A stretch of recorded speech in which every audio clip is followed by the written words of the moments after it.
Hey guys, my name is Talia. This is Goose. He will be the channel mascot. I have two other dogs, so they might come around and be channel mascots as well, but welcome. First ever knitting podcast that I'm filming. I go by Diablita Knits on Instagram. I'll link that down below. But yeah, I wanted to start this podcast and start to build like a fiber arts community of people. Knitting is my life. I love to knit every opportunity that I have. Extra spare minute, I'm knitting all the time. I love the creativity and fashion of knitting. It's not your grandma's hobby like many people might think. It's new, it's modern, and it's such a great way to be able to express yourself. So yeah, this podcast is going to follow a normal podcast format. Like, we'll start by going over my finished object, then we'll move into my whips. I'm not really going to have too many acquisitions to show. I do have a fairly large stash as it is already, and I'm going to Rhinebeck. I'm so happy to say I'm going to Rhinebeck, and we're hoping to acquire some yarn there, so we haven't been looking at any yarn. I'm sorry if you're a yarn dyer. I'm gonna have to block you because I cannot. So first, let's go over my finished object. I'll come in a little closer so you can see it, and I'll try to like post to the side. I'll post some pictures of me wearing it. Yeah, this is the bygone blouse by What Lydia Made. If you don't know who What Lydia Made is, she is the duplicate stitch queen in my book and the queen of fingering weight patterns. She makes great patterns. They're so detailed, well thought out. It's also, hey, I'm trying to talk over here. Yeah, her patterns are so well thought out, well written. She like holds your hand the whole way through. Not that that's a bad thing. Some people might think that's a bad thing, but it's just really clear.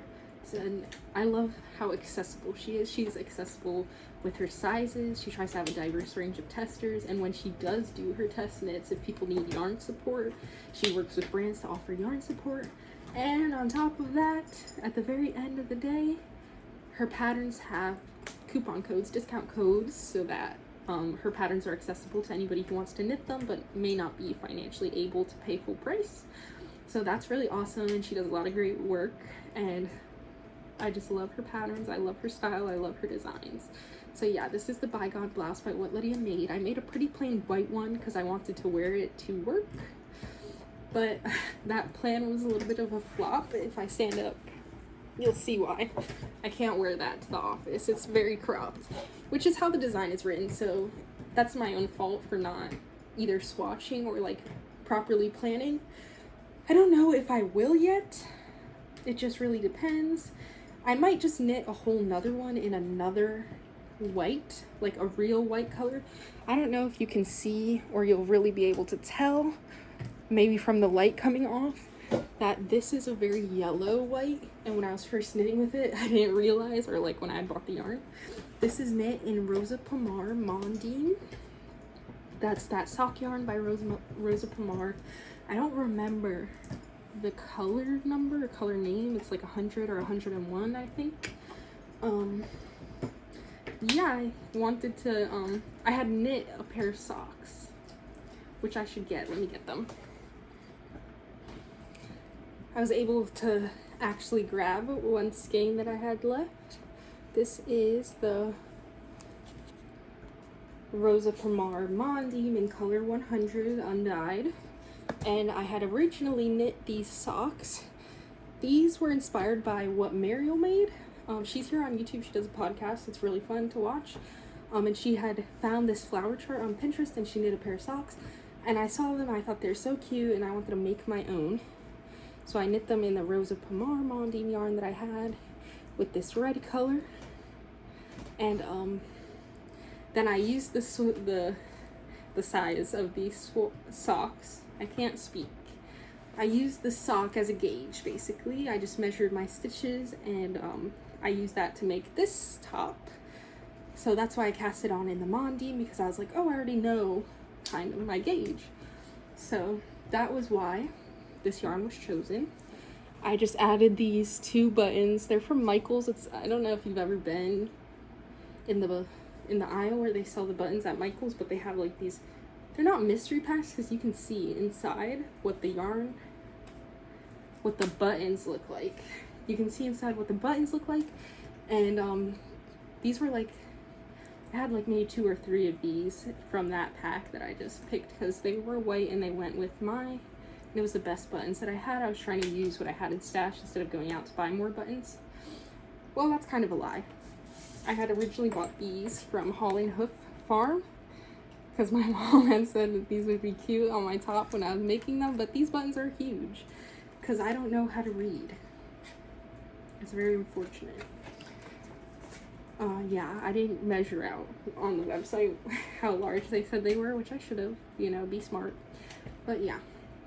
So that is the Bygone blouse. I love it. Potential edit in the future is that I have so much mondine left, I could just like cut the bottom, knit it longer, and reattach the ribbon. But I'm not sure if I'm going to do that, so we'll see. I may just knit a whole nother one. It went by really fast. I didn't realize how fast the pattern was going to go. I think didn't take me too long at all. I can't tell you how long because I don't remember, but you can check on my Ravelry. I'll link that down below. But also my Ravelry dates are probably not the most accurate because I'll try to guess around when I finish because I'll often forget to put it in. But yeah, so that was finished objects. Let's move on to whips. So the first whip that I'm hoping to finish this weekend, actually, I just got off work. It's Friday, so I have the whole weekend now ahead of me, and the mission for this weekend is to finish this whip. This is my halibut cardie by the famous Caitlin Hunter, the halibut sweater that everybody loves. Yeah, this is supposed to be my Rhinebeck sweater for day 1 for Saturday, so I'm pretty much almost done. There's a tangled yarn mess, so we're not going to really acknowledge that, but I have the sleeves done. I think I just have to cast off one of the cuffs on the sleeves. I have to knit the cuff on the other sleeve and then just try it on and see how much more I need on the bottom. This is knit with King fiber. I'm sorry if I'm pronouncing that wrong. I've heard Ching and I've heard King, so I'm not too sure, but I'm going to say King fiber for now. This is their yarn in Melted Baby Surrey. This white color is called Chalk, and then this red color is Zen. I was really excited for this collection when it came out. These colors are some of my favorite that she had come out with to date. And I was hoping to snatch up some more Zen in the merino fingering colorway. I have not been able to, so if you have leads on that, please send them my way. Just kidding, anyways. Yeah, so this is gonna be the Rhinebeck sweater. Believe I knit this on a 4mm needle for the body, and then I just went down a size or 2 for the ribbing. Yeah, there's definitely some mistakes in the color work, but after a while the charts it's easy to remember because you're repeating it like 7 or 8 times, and it's just like maybe 1 or 2 little changes that you have to remember from line to line. So it's pretty fun, it's pretty cool. I'm very excited to finish this one out. I think she's gonna look great. It's very soft. The Melted Baby Surrey is very soft, and I initially pre-washed. I pre-washed the fabrics because I pre-washed the yarn. It is now knit into a fabric. I haven't washed this yet, but I pre-washed the red to try to minimize as much bleeding as possible. So I'm nervous for the first wash of this. I'm gonna do more research and maybe try to find like a color catcher because I've heard some people have had success with those. So I think that'll be really smart to add a color catcher just to be on the safe side. And when I first washed, oh shit. Anyways, when I first washed the yarn, and I dried it, I thought I messed up the yarn because I like wring it out a lot because it just wouldn't stop bleeding.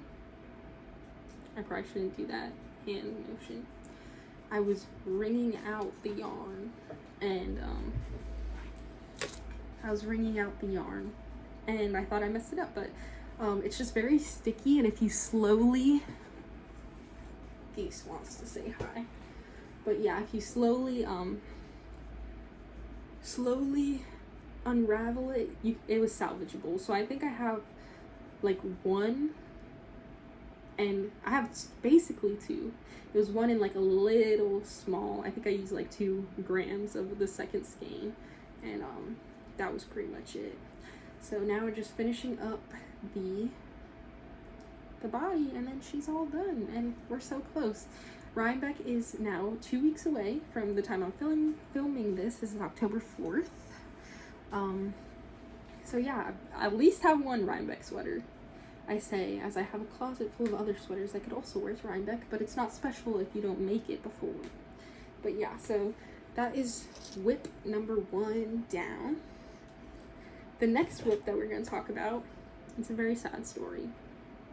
Not too sad, it has a happy ending, but I was one of the people who bought the Loopy Studio and King Fiber collab kit.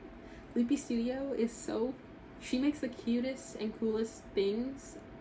I wish I was as talented as she is, and I had her eye for color and design, but alas, I don't, so that's why we bought the King Fiber kits with her pattern, and I had initially cast on as soon as I got it. There was like a make-along thing that they were going to do a giveaway for. There's a make-along prize associated with it, so I was like, yes, I'm going to cast this on. I'm going to knit as fast as I can, get this entry in. I was so excited. It was really fun. I loved all the yarn. But alas, because I don't know how to read, I messed up my bag, and it was uneven. And I could not stand the thought of it being uneven. So I had to unravel all the way back. We started over, and then I was so mad I had to unravel it, I stopped working on it for a good couple months. I think I started back in June, and we're in October now, and I still have not finished it. Well, with Rhinebeck coming on, I was like, oh, this will be a cute bag, because I seen her fit a lot of things in it. I was like, this will be a cute bag to bring for Rhinebeck because it's knitted, and I can store the yarn I buy in it. So the mission was to cast on and finish, cast off and finish the bag in time for Rhinebeck. And I was really close. Let's take a look. It's kind of a mess right now because for the reason why I can't finish it is because my dog got to it. This is so sad. Alexa, play Despacito, because this is my Leica knitting needle after my dog had gone to it. Am I an influencer now? Anyways, yeah, so my Leica 5mm needle is dead. The other one's fine. I just have to get one more, but it's kind of a tangled mess now because my dog got to it. We were like halfway through the bag. We're at the decreases, so we're gonna start knitting the other half. So I have a mess of ends that I have to try to save, but I know I have enough at least of the blue yarn, which is the Teddy yarn and Hero, I think. I definitely have enough of that to finish, but he ate my Surrey, my melted baby Surrey that's in here, and that I do not have any more of, so I had to reach out to the group chat after it's been a couple months since everybody was knitting and working on their projects, and I was like, does anybody have any extra? Please save my project. Let me buy your extra off of you. Not an exact quote, but yeah, I asked if anybody would be willing to send me some of their ends so I could finish my project, and King Layla, I think her name is, and King Fiber, she was super sweet, and she messaged me and she's like, yes, I do have an extra skein and I'll be able to send it to you if you give me your address. So thank you so much. I really appreciate it. You're saving my project. Thank you so much. I'm just happy I'll be able to finish it. So yeah, we're just waiting on that to come. She said she's gonna put it on the mail on Monday, so I'm very excited. And we're gonna finish this. We're gonna finish this bag. So yeah, that is my other whip. I have one more whip. Well, really two. I don't know if I started the swatching phase for the last one, but we'll talk about that in a second. So my sweater for Rhinebeck Day 2, which is Sunday, I am working on the Can Do cardigan by What Lydia Made. And I I can't show you this very well. I can show you the colors. Well, maybe I'll have to put in a picture because the lighting is not good here, but